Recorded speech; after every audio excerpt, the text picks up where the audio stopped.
বিভিন্ন রাজ্যে জনসভা করে যখন দেশের দশা এবং দিশা পরিবর্তনের প্রতিশ্রুতি দিচ্ছেন নরেন্দ্র মোদী, তখন গুয়াহাটির জনসভা থেকে এক অন্য বার্তা দিলেন রাহুল গান্ধী। বললেন, নেতারা দেশ পাল্টায় না, দেশ পাল্টায় সাধারণ মানুষ।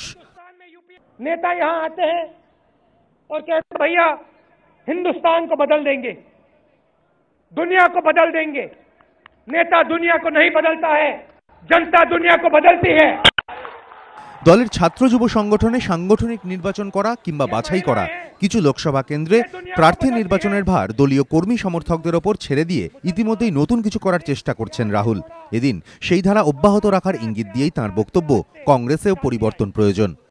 कांग्रेस पार्टी को भी बदलने की जरूरत है और इस काम को हम गहराई से तेजी से करेंगे। তবে দলে পরিবর্তনের প্রয়োজনীয়তার কথা বললেও মোদীকে খোঁচা দিয়ে রাহুল ফের বলেন, কংগ্রেস একটা ধারণা যা মানুষের মন থেকে মুছে দেওয়া সম্ভব নয়। कि कांग्रेस पार्टी एक पार्टी नहीं है, कांग्रेस पार्टी एक सोच है।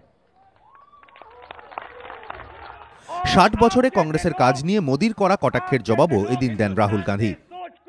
अभी जोशी जी ने कहा कि बीजेपी के लोग कहते हैं कि जो 70 साल में हुआ उसको हम 3-4 महीने में कर देंगे। नहीं, हंसने की बात है, क्योंकि 70 साल में जो काम हुआ वो हिंदुस्तान की जनता ने किया और वो आपका मजाक उड़ा रहे हैं। দুদিনের অসম সফরে গিয়েছেন রাহুল। এবিপি আনন্দ।